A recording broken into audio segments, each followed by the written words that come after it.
and welcome back to my channel, where I'm going to cover the Cleric's Nature Domain, a class specialization from the 5th edition Dungeons & Dragons Player's Handbook module.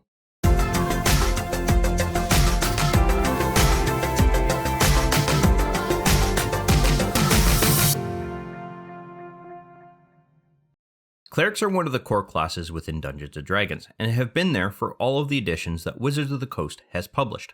With 5th edition, there are a large number of class specializations that you can choose from, and in this video we will be going over the Domain of Life. Clerics, however, work a little differently than other classes when it comes to their class specialization, in that clerics don't gain as many base features as other classes, but they do gain more features and abilities through their specializations than what other classes will get. Additionally, many of the features gained by the domain will typically complement or increase the effectiveness of many of the base class features themselves. For instance, all clerics gain multiple domain-specific spells that do not need to be clerical in origin. However, they will function as a clerical spell while it is being cast. It is also the domain that fleshes out the Channel Divinity feature itself and adds capabilities to it that complement the underlying premise of the domain itself. As I've said before, I'm only going to focus on the levels where something is gained and specific to the nature domain, as the bulk of the changes your cleric will receive are not domain-specific and have already been covered in the base class videos for the cleric. If you have not yet watched those videos, I'll provide a link in the description below for you to use to gain access to them. With that in mind, let's take a look at the domain itself. As I've said before, clerics gain their class specialization, or domain, at level 1, and this is due to the way that clerics gain access to their spells. When earlier editions were published, the concept was that clerics would call upon their gods to cast their spells. The gods would then use the cleric's body and soul to channel the spell to its inevitable conclusion, and it was the cleric's prayer, or the act of casting the spell, that allowed that connection to happen. As I've stated before, with 5th edition the gods are less involved, but do still grant their worshipping clerics the means to cast spells on their behalf. Instead of the cleric themselves being the focal point of the spell, they now use foci, much like other spellcasters of this edition, and it's the foci that acts as the origin point for the spell. How you choose a god for your character to worship is up to you, but in 5th edition, the domain is used as a guidepost through the suggested domains column of each of the tables that list the various gods for various worlds. It doesn't mean you can't select a god whose suggested domain is different from the one that you have chosen, but as I've indicated in the base class videos, if your selected god has no relationship to the domain that you have chosen, then there could be, at least from a role-playing point of view, issues casting some spells. The gods simply might refuse to grant this spell unless it in some way benefits them or aligns with some of their otherworldly goals that they might have in mind. And while the clerics of the nature domain are similar to druids with respect to how they honor nature itself and worship gods who represent nature's interests, they differ from druids because they do not gain the means to shapeshift, but instead gain various means to control animals and at later levels plant life, while still gaining advantage of some of the benefits that nature has to offer. In order for me to continue with the rest of the video, and because clerics select their domain at level 1, I've gone ahead and entered my ability scores and chosen a character race. And this is all so that I can show you how the domain selection works, and that functions based off of when you click on Cleric here. As soon as you do that, your class specialization is going to pop up below your skill proficiencies, and I'm just going to randomly choose those two for now. I'm then going to choose the nature domain. And with this particular class specialization, we are also gaining an additional proficiency, so I'm going to choose nature in this case. I am then going to go ahead and finish off the rest of this character off screen and bring you back when we're ready to look at our first feature. At Cleric level 1, your character is going to gain access to 3 features, one called the Nature Domain Spells, another called Bonus Proficiency, and a third called Acolyte of Nature. But first, we're going to go ahead and cover the domain-specific spells that your character is gaining as part of this domain. Many of the spells your character will gain are going to come from other classes that are also nature-specific, such as the Druid or the Ranger. And in this case, you're going to gain access to the Animal Friendship and Speak with Animal spells at this level. These spells, however, are meant to complement the spells that you select during character creation and while your character levels up. Because of that, they aren't going to count against the total number of spells that your character can prepare. This means you can choose to use any of these spells as long as your character has the correct level for it and has available spell slots to be able to use it. To differentiate between what are your selected spells versus those that are coming through your domain, I highly recommend you create a brand new spell group. And to do that, all you have to do is drag over one of the spells and drop it into the default spells group that is already there on your character sheet. Once that is done, You will then want to replace the group that is associated with that spell to be one that reflects the nature domain. And I typically go with the name of the domain and then domain spells as the name of the power group or spell group that we're creating. With the group now in place, we're going to want to modify that. And that's because this is an ability group or a power group. It's not going to function like a spell group. We want to change that by left-clicking once on this group type and specifically this icon in order to change it to a spell group. We're also going to want to make sure that the ability score that is selected is Wisdom, and we shouldn't have to worry about modifying anything else here. Now, the reason why I wanted to set that up to use Wisdom is some of these spells are not necessarily guaranteed to use a default stat associated with the Wisdom modifier. Thus, when they land in here, they're going to update themselves as soon as they drop into this group to make use of that Wisdom modifier as the primary spellcasting stat. And with this now created, I'm simply going to drag and drop the second spell into the exact same group, and you will see that it will automatically add itself to that group. It does not add itself to this group down here. And there should be one key difference that you can see right away. This icon here doesn't exist with these spells down here. That's because this group seems to automatically prepare these spells for you. You don't have to worry about going through and prepare them. And that's exactly the behavior that we want with respect to these spells here. And to show you the difference, if we go into preparation, you will see that there is no toggleable option here. Whereas here we have a pip that we have to enable to indicate that that spell is now prepared and is ready for use. I've gone ahead and added a wolf to my typical demonstration here, and that's because these spells don't work against the undead, so it makes sense to have an animal associated with that. When you go through and cast spells, it doesn't matter whether it's these ones down here or whether it's these ones here, you're going to want to make use of your Actions tab here. You can then either drag and drop these dice options here. So in this case, this would be a saving throw. I can drag that right on top of this wolf. Or you can actually just hold down the control key and then left click on a target in order for you to automatically select it. That way, all you have to do is just left click on this in order to determine whether you charm or don't charm that particular animal. In this particular case, that wolf failed the saving throw, meaning that they are now charmed. So we can go ahead and apply that effect to this character, and we don't get to change this for the time being, but the Dungeon Master now has to go through and actually set that up to be an ally of our character for the time being. Now, it doesn't mean that you gain personal control over that creature, although some Dungeon Masters might do that. You don't get to command them specifically. They are essentially simply now friendly to your group. They maintain free will, and they get to choose their actions. Now that I've cast a spell, however, and it doesn't matter whether you've cast one of these spells down here or whether you've cast one of these spells up here, you now need to indicate that you've used a spell slot associated with your spellcasting capabilities.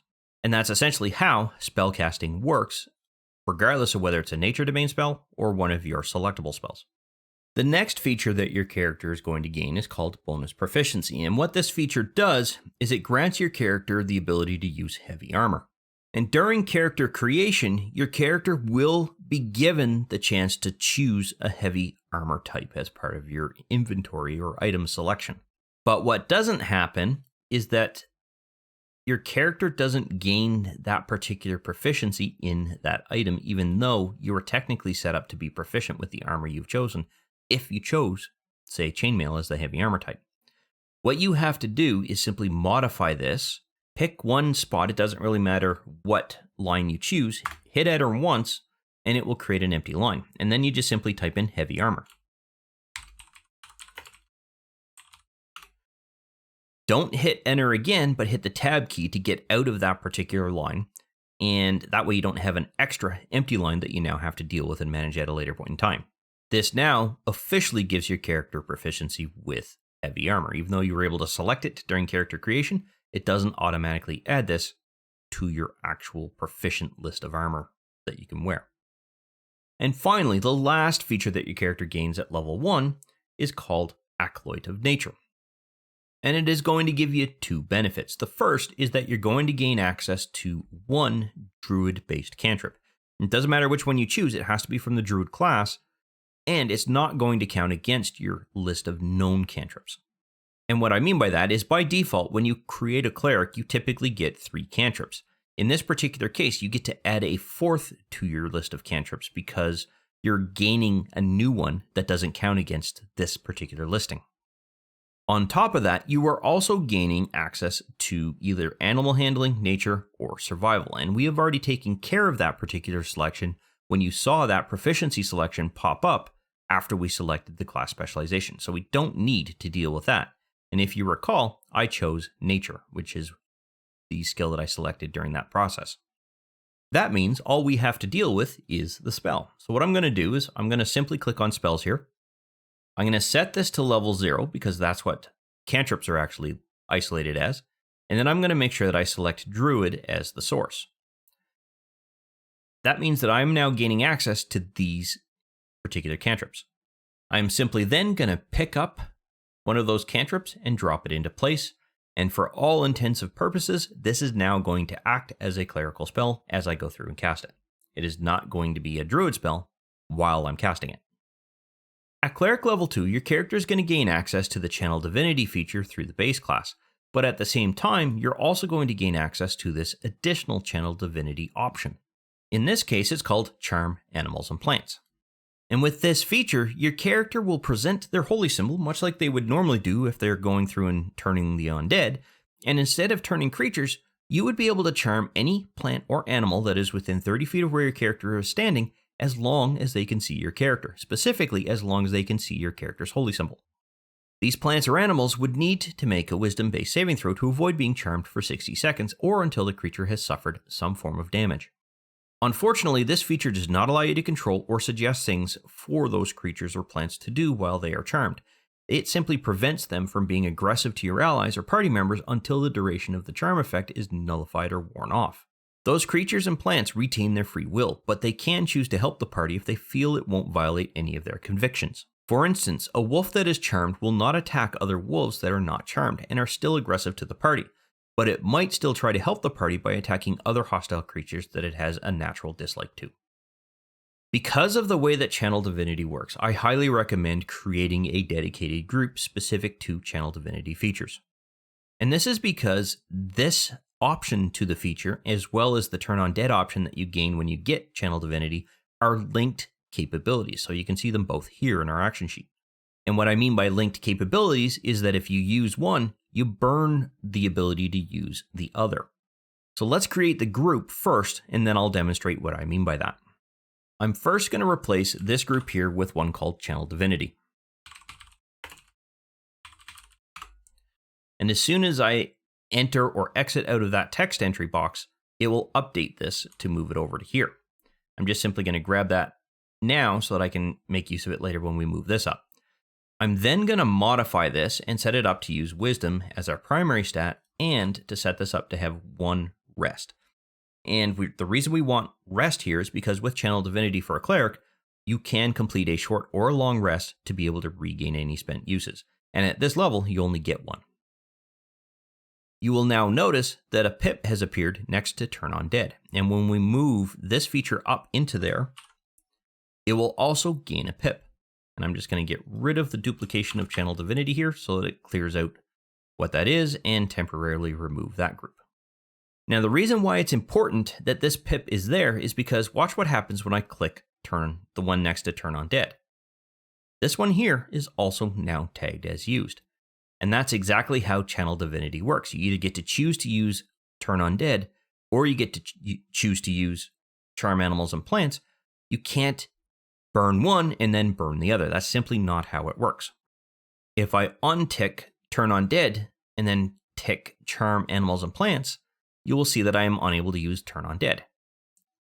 And that's for the reasons that I discussed before. So this confirms that it is now linked. Now, if I go ahead and I put this character into a combat and actions configuration when it comes to the modes that we can set up on this action sheet here, if I go ahead and click on Charm Animals and Plants, you'll see that that group goes away with respect to our actions sheet here. That's perfect. That's what we want, because when our character completes that short rest, it's going to return with respect to being able to use it again. I'm just going to go ahead and untick that so that we can see it again. With this, much like we did with Animal Friendship here, you're going to have the ability to apply an effect, as well as make some form of creature run some form of saving throw. Now in this case, this value is wrong. You'll see here that we have a wisdom DC of 13. Because this was created in this group, in other words, this triggered the creation of this group when we moved it over, and then we dragged this in after the fact, it didn't update this value yet to reflect the proper dice check. All you have to do is pop open this magnifying glass, and it will update that value.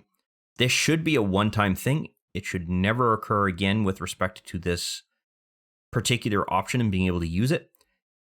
And in theory, at any point now, if you drag in a new feature, it should automatically update to use the correct value. If it doesn't, all you have to do is just pop that magnifying glass open, and then you're good to go. Now, I don't think I need to demonstrate how it works because it's very similar to the way that we demonstrated animal friendship in the first section of this video. At Cleric level 3, your character is going to gain their next set of domain spells, and in this case, it's called Barkskin and Spike Growth. So let's go ahead, and I've already leveled our character up. So let's go ahead and drop these into place, and in order to do this right, we want to make sure that we drop it right into the domain spell group that we created earlier. And that's going to create what's called a linked group. And it will allow us to expand out this particular list of spell groups, if you will, as we add these additional spells in here. And this is why we created a separate group for this, because this is automatically going to be linked against our wisdom stat, and it's going to be automatically linked against any other configuration that we have with respect to this configuration here. And that linkage is between these two groups and any other group that gets created when we add additional spells that trigger that group creation. This group here is distinct from this group here. These two are linked to each other. These two are linked to each other, essentially giving us two completely different linked groups. And that means we can independently control them if we have to. At Cleric level 5, your character is going to gain the next set of domain spells, and in this case, it's going to be the Plant Growth and Wind Wall spells. So once again, let's go back to our Actions tab. Grab Plant Growth, and then grab Wind Wall. And you will see that we now have a level 3 domain-specific spell group that contains our two spells. At Cleric level 6, a new feature called Dampen Elements gives your character the means to intervene when a party member or allies are being attacked and suffer acid, cold, fire, lightning, or thunder damage. Your character would use their reaction to grant resistance to the attacked ally or party member as long as they are within 30 feet of where your character stands.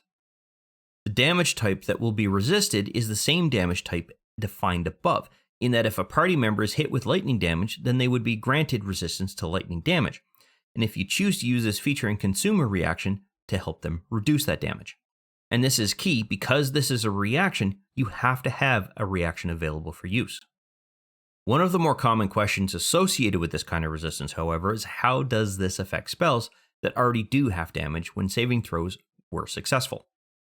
In our example, if a party member succeeded against a saving throw for the lightning spell, and the total damage was going to be 30 points of damage, then they in turn are only taking 15 points of damage. If your character was to then use their reaction to grant resistance to lightning damage to that particular party member, then they would suffer half of the 15 points, so around 7 or 8 total points of damage depending on how the DM chooses to deal with rounding out. Generally, the rule is to round down, so the total amount of damage taken should be 7 points of damage. But if the DM is using custom house rules or some other supplement that changes how damage rounding works, it could be a total of 8 points. The good news for us is that this is already set up and ready to go. The feature gets automatically added when you make use of the character wizard to execute the level up process, and it goes ahead and adds in all of the different damage types that are there. I've gone ahead and added an Archmage to our example encounter, if you will. And that's primarily because they have access to a lightning bolt, which is going to do lightning specific damage so that I can apply a demonstration here. In this particular case, this Archmage happens to have this adult green dragon selected, and right now, for the purposes of our demonstration, this adult green dragon is an ally of our character. I'm then going to determine whether that dragon actually suffers any damage. They will, because it's a half damage based spell, and in this case, they're going to suffer the full effects of that spell. Before that Archmage rolls damage, what you're going to want to do is drag this effect onto that dragon. And this is going to give them resistance to the total amount of damage that they're now going to receive because they failed that saving throw. The mage is now going to cast damage, or roll the damage, I should say.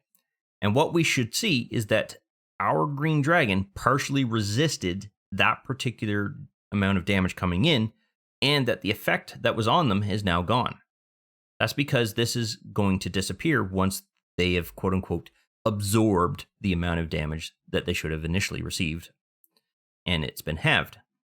At this point, you have now used your reaction. This means that your character does not have the ability to make use of any further reaction-specific elements for the rest of the turn. They're going to have to come back around, and the turn is going to have to restart before your character is going to regain the ability to do an action with respect to reactions.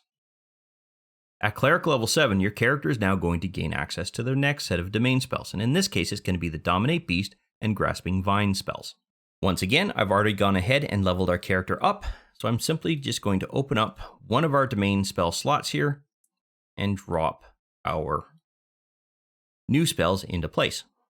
And as you can see, with the preparation of this group, it is extremely easy to go through and deal with these quick kinds of adjustments that you have to make to your character sheet.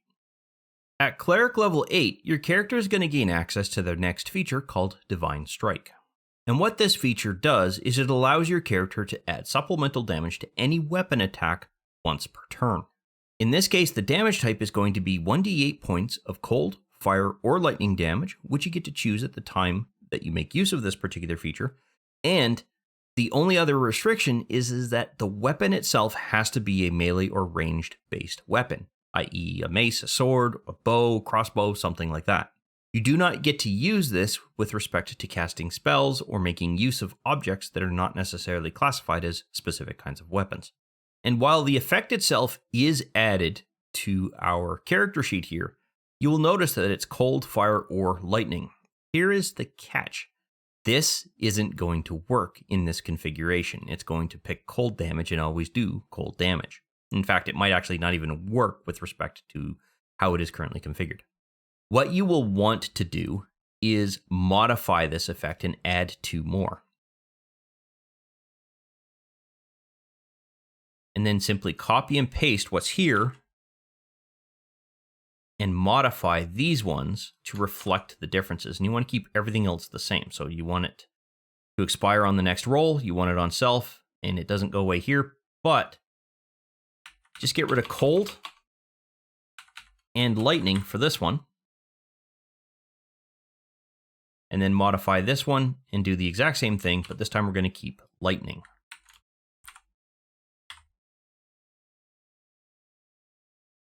And then finally, we are going to get rid of fire and lightning out of this one. And that will fix it up so that you have the different kinds of damage types that you want to deal with. Now, when you go ahead and make an attack, if you hit, and hopefully this will hit, yep, that'll actually hit the Archmage. Before you actually roll the damage, you're going to want to choose which of these 3 effects you get to apply. So in this case, I'm going to go ahead and choose lightning damage just to see if it's going to work okay. I'm then going to roll my damage, and you will see here that 2 dice will be rolled. 1 will include damage specific to the weapon, which is the partially resisted part. And actually, they could have been resistant to lightning as well. It's not really clear here. And the other will be lightning damage. So this purple dice will be the lightning damage, and this will be the normal melee weapon. And as you can see, they suffered some damage. In this particular case, because the Archmage has magic resistance, chances are it was the lightning damage that was resisted. The one last thing I want to point out around Divine Strike is that this is only going to grant that bonus on a single weapon attack per turn. Meaning if you somehow had an extra attack or used a bonus action to do an offhand attack, it would not apply and you would not get this bonus added to that particular weapon attack. It's only going to make use of the damage and apply that damage to your first weapon attack that you choose to add it. Now, having said that, you could choose to skip the addition of it to your first attack and then add it to your second attack to give it a little bit more punch if it's a slightly weaker attack, for example. But generally, it's you use it on your primary weapon attack during your turn, and then you're done until the next turn comes around with respect to being able to use it again. At Cleric level 9, your character is going to gain access to their last set of domain spell improvements. I'm going to go ahead and just simply pop one of these groups open here and then drag and drop our new spells into place. And now we will see that we have level 5 based spells here, Insect Plague and Tree Stride, which are the two that we gained as part of this particular feature. It is also the last set of spells that we're gaining through this feature, so we are essentially and effectively done with that feature. At Cleric level 14, you're going to see an improvement to the amount of damage that your Divine Strike capabilities will deal with. And what this is it's an increase from 1d8 points of damage to 2d8 points of damage. So we need to very quickly modify these various effects here to reflect the new difference in damage. There we go. And now when we go ahead and do damage against a particular creature, if we select this and then drop damage onto a particular creature, you'll see that we now roll 3d8 in this particular case. 2 of them are purple, which means that we did 2 additional dice rolls worth of damage here. And that's perfect. That's what we want when it comes to the adjustments with respect to Divine Strike. And finally, at Cleric level 17, the domain is going to grant your last feature that you will gain through this domain, and it is called Master of Nature. It's going to give your character the means to command any creature or plant that is charmed by the Charm Animals and Plants feature that your character gained at level 2.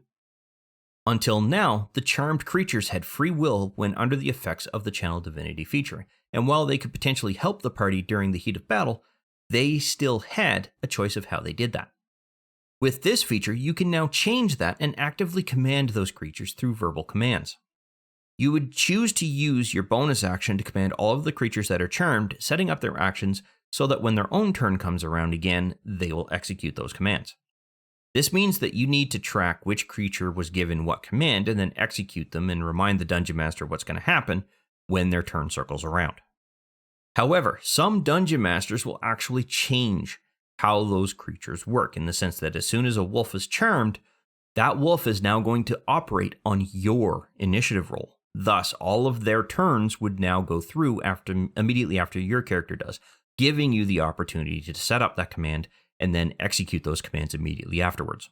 That doesn't always happen though. Some Dungeon Masters will leave the initial initiative roll there and in place, and then wait until the next turn before they update it to align that with your character's initiative roll. And some Dungeon Masters will just not even do that. They'll just let whatever roll is going to land and play along with that. In any event, if I were to use this as an example, I would use my bonus action on my turn to set up the commands for that particular wolf. So I'm going to say, hey, wolf, I want you to attack that archmage. That's exactly what that wolf is going to do as soon as their turn rolls around. Now, if that archmage is essentially not there by the time that wolf's turn rolls around, then free will is going to come back into play, and they're going to do whatever it is they feel appropriate for that particular moment. And this isn't a feature that needs to be added to your character's action sheet, simply because you're making use of a bonus action, and it really doesn't need an effect that comes into play. You've already got the charm effect there, so all you're really doing is taking advantage of that charm effect and giving it something to do. A Cleric of the Nature domain actively serves their nature-based gods to help protect nature to the best of their abilities. It's not uncommon to see these kinds of clerics join parties that are going to be heading into the wilds on an adventure, because it will provide them a chance to help protect nature in a multitude of ways. Clerics of this kind are going to be very hostile to any kind of creature that goes against the natural order of nature, such as the undead, many different kinds of monstrosities, as well as many different kinds of abominations. And through that, they're going to bring their power to bear against those creatures and do everything they can to destroy them. However, this does bring us to the end of this video. I hope you found it useful and informative, and I look forward to seeing you in the next one. I want to thank you for watching this video, and if you found the information useful, click on that like button as well as leave a comment below, as it helps the channel gain exposure. Also, consider subscribing, as I release content similar to this topic quite regularly on the channel.